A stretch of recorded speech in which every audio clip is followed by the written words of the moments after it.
भक्तजनों, माताओं, बहनों, सादर जय श्री कृष्ण। हमारे YouTube चैनल में आप सभी का बहुत बहुत स्वागत है।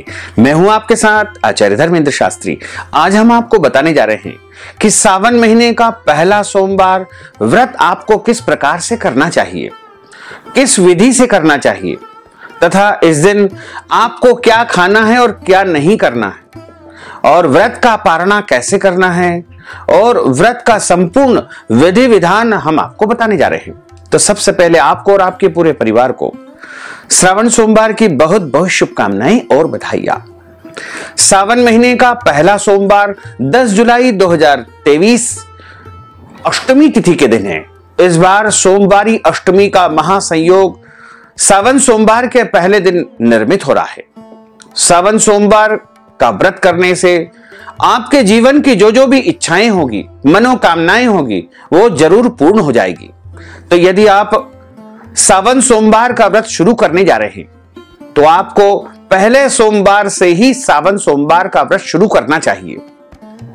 कई लोगों ने एक धारणा फैला रखी है कि इस बार अधिक मास या मल मास है, इस वजह से सावन सोमवार का जो व्रत है वो शुरू नहीं कर पाते हैं। यह बिल्कुल गलत भ्रम है।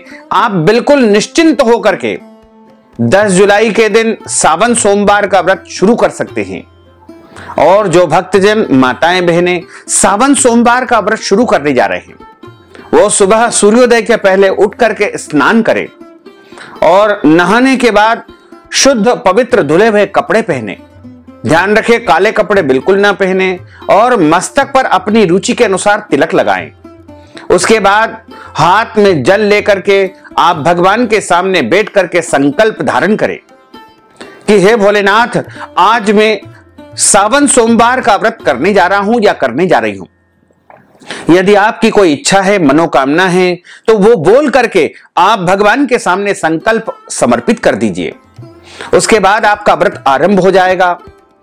सावन सोमवार का जो व्रत करता है वह फलाहार करके भी व्रत कर सकता है या फिर 3 प्रहर यानी सूर्योदय से 9 घंटे व्यतीत होने पर पूजन अर्चन करने के बाद भोजन भी ग्रहण कर सकता है। यदि आप फलाहार करके व्रत रखते हैं तो सुबह पूजन अर्चन करने के बाद आप फलाहार ले सकते हैं। साथ ही यदि आपको कोई बीमारी है और आप रोजाना कोई दवाई लेते हैं तो आप कुछ फलाहार लेकर दवाई ग्रहण कर सकते हैं। इसका कोई दोष नहीं है, क्योंकि व्रत में औषधि लेने का, दवाई लेने का कोई दोष नहीं होता है। साथ ही जो श्रावण सोमवार का व्रत करते हैं उनको दूध का सेवन करना वर्जित माना गया है। आपको दूध नहीं पीना है, कच्चा दूध नहीं पीना है, पका दूध भी नहीं पीना है। चाय काफी आप ले सकते हैं, इसका कोई दोष नहीं है। साथ ही इस दिन दाढ़ी कटिंग, शेविंग नहीं करवाना चाहिए। शरीर के अंग के कोई भी बाल काटना अथवा कटवाना वर्जित माना जाता है। और दिन में सोना नहीं है, ब्रह्मचर्य व्रत का पालन करना है। और जो भक्तजन सावन सोमवार का व्रत करते हैं उनके घर में यदि जन्म अथवा मृत्यु का सूतक लग जाता है तो ऐसी परिस्थिति में भी उनको व्रत जरूर करना चाहिए, लेकिन इस दौरान भगवान का स्पर्श और पूजन कार्य नहीं किया जाता है। साथ ही आपको इस दिन अपने घर में लहसुन, प्याज, मांस, मदिरा का उपयोग बिल्कुल नहीं करना है और किसी भी प्रकार का गलत कर्म, अनैतिक कर्म, पाप कर्म आपको बिल्कुल नहीं करना है, क्योंकि सावन सोमवार का व्रत समस्त पापों को नष्ट करने वाला व्रत होता है। और इस व्रत को करने से आपके जीवन के जो भी संकट होंगे, कष्ट होंगे, वो समाप्त हो जाएंगे। आप यदि व्रत करके शिवालय में जाकर के पूजन करते हैं तो अति उत्तम है, और यदि घर में भी आप पूजन करना चाहते हैं तो अवश्य ही कर सकते हैं। यदि आपके घर में शिवलिंग है तो आप उनका पूजन करें, लेकिन ध्यान रखें, अपने घर में अंगूठे से बड़ी ऊंचाई के शिवलिंग बिल्कुल नहीं होना चाहिए।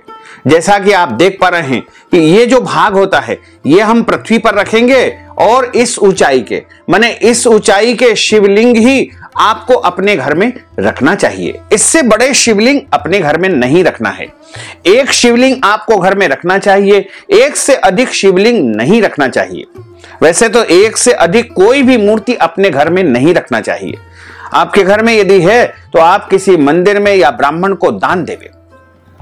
और जब हम पूजन अर्चन करते हैं तो उसके लिए शुद्ध जल की व्यवस्था करें और दूध, दही, शहद, शक्कर और घी इसका पंचामृत तैयार करें। पूजा की एक थाली तैयार करें, उसमें रोली, चंदन, चावल, अबीर, गुलाल, हल्दी, मेहंदी और सिंदूर तथा कपूर, कलावा, जनेऊ जोड़ा, एक नारियल, भांग, भस्म, इसके अलावा धूप दीप की तैयारी और नैवेद्य के लिए मीठा भोग तैयार करें। प्रयास करें कि भगवान भोलेनाथ को भोग लगाने वाली जो वस्तु है वो अपने घर में ही आप तैयार करें। वैसे तो यदि संभव नहीं हो तो बाजार से भी शुद्ध पवित्र मिठाई ला करके भोग लगा सकते हैं, लेकिन कोशिश करें कि अपने घर में ही भगवान के लिए भोग तैयार करें। मीठे चावल या हलवा या खीर, आप यदि फलाहार करते हैं तो फलाहारी भोग तैयार करें, और यदि आप भोजन करते हैं शाम के समय तो आप भोजन वाला भोग भी आप तैयार कर सकते हैं। फलाहारी भोग यदि आप तैयार करना चाहते हैं तो आप मखाने की खीर बना लेवे, या फिर आप चाहें तो कोई भी दूध की मिठाई आप तैयार कर सकते हैं। दूध की मिठाई आप उपयोग कर सकते हैं, इसका कोई दोष नहीं है। और यदि आप चाहें तो भुने हुए मखाने जिनमें नमक और काली मिर्च डाल करके उनका भी आप भोग लगा सकते हैं। इसी प्रकार सिंघाड़े के आटे के जो भी फलाहार तैयार होते हैं या आलू से जो तैयार होते हैं उनका भी आप भगवान को भोग लगा सकते हैं। लेकिन ध्यान रखें, मीठी वस्तु का भोग भगवान को जरूर आपको लगाना है। और यदि आप शाम को भोजन करेंगे या भोजन की आप तैयारी करेंगे तो उसमें मीठे चावल, जिसे केसरिया भात कहा जाता है, या चावल की खीर या हलवा या अन्य कोई भी मीठी वस्तु, मिठाई आप भगवान के लिए तैयार करें और भगवान की कथा का श्रवण जरूर करें। जो भक्तजन, माताएं, बहनें सोमवार का व्रत करते हैं, सावन सोमवार का व्रत करते हैं, वो कथा हमेशा ब्राह्मण के मुख से ही सुने, क्योंकि ब्रह्म वाक्य जनार्दनम कहा गया है कि जितने भी देवी देवता हैं वो सब मंत्रों के अधीन होते हैं और मंत्र ब्राह्मण के अधीन होते हैं। इसलिए सारे जो ब्राह्मण होते हैं वो देवताओं के स्वरूप माने गए हैं। इस पृथ्वी के देवता है, उनको भूदेव कहा जाता है। इसलिए सावन सोमवार की कथा या 16 सोमवार की कथा ब्राह्मण के मुख से ही आपको सुनना चाहिए। और कथा सुनने के बाद आरती करें तथा इस दिन आपको किसी भी प्रकार का कोई ऐसा काम नहीं करना चाहिए जिससे किसी प्राणी को कष्ट पहुंचे। आप अपने घर के बड़े बुजुर्ग, माता पिता, सास ससुर या फिर अन्य वरिष्ठ जनों का अपमान या अनादर बिल्कुल न करें। ब्रह्मचर्य व्रत का पालन करते हुए आपको श्रावण सोमवार का व्रत करना चाहिए। जब दिन के 3 प्रहर व्यतीत हो जाए, यानी लगभग सूर्योदय से 9 घंटा समय व्यतीत हो जाए, उसके बाद शाम के समय प्रदोष काल में शिवलिंग का पूजन अर्चन करें। वैसे तो सुबह भी आप पूजा अर्चना कर सकते हैं, लेकिन शाम को भी आप पूजन करें तो ठीक रहेगा। और पूजा अर्चना करने के बाद भगवान को भोग लगा करके स्वयं व्रत का पारणा कर सकते हैं या व्रत खोल सकते हैं। और यदि आप फलाहार करके व्रत करते हैं तो सुबह और शाम को फलाहार कर लेवे और उसके बाद अगले दिन सुबह यानी मंगलवार की सुबह भगवान को भोग लगा करके व्रत खोले या व्रत का पारणा आपको करना चाहिए। जो भक्तजन, माताएं, बहनें सोमवार का व्रत करते हैं, श्रावण सोमवार का व्रत करते हैं, उनको गलती से भी अपने घर में लहसुन प्याज का उपयोग नहीं करना है। मांस, मदिरा, अंडे या अभक्ष्य भक्षण का उपयोग बिल्कुल नहीं करना है। कोई भी नशीली वस्तु का उपयोग बिल्कुल न करें। इसके अलावा बैंगन की सब्जी का उपयोग बिल्कुल नहीं करना है। और जो भक्तजन, माताएं, बहनें भगवान शिव जी का व्रत करते हैं या फिर भगवान शिव जी के कोई भी व्रत करते हैं, उनको गलती से भी उस दिन गौ माता को या बैल को त्रास नहीं देना चाहिए। आपके घर पर गौ माता या बैल नंदीगण आते हैं तो उनको रोटी जरूर खिला देवे। और इसी कड़ी में यदि हमारे घर पर कोई भी याचक, भिखारी या फिर कोई अतिथि आते हैं तो उनका यथोचित सत्कार अवश्य करें, क्योंकि न जाने किस वेश में बाबा आपके घर पर आ जाए। और जो भक्तजन, माताएं, बहनें 16 सोमवार का व्रत करेंगे वो 16 सोमवार तक निरंतर एक वस्तु खा करके उससे व्रत का पालन करेंगे। जैसे यदि आप 16 सोमवार का व्रत करते हैं तो उसमें चूरमे का विधान है। चूरमा बना लेवे, बाटे की आटी का चूरमा बना करके उसके 3 भाग कर ले। पहला भाग पूजन करने के बाद शिवलिंग पर अर्पण करे, दूसरा भाग गौ माता को या बैल को खिला देवे और तीसरा भाग व्रत करने वाला व्यक्ति स्वयं ग्रहण करे।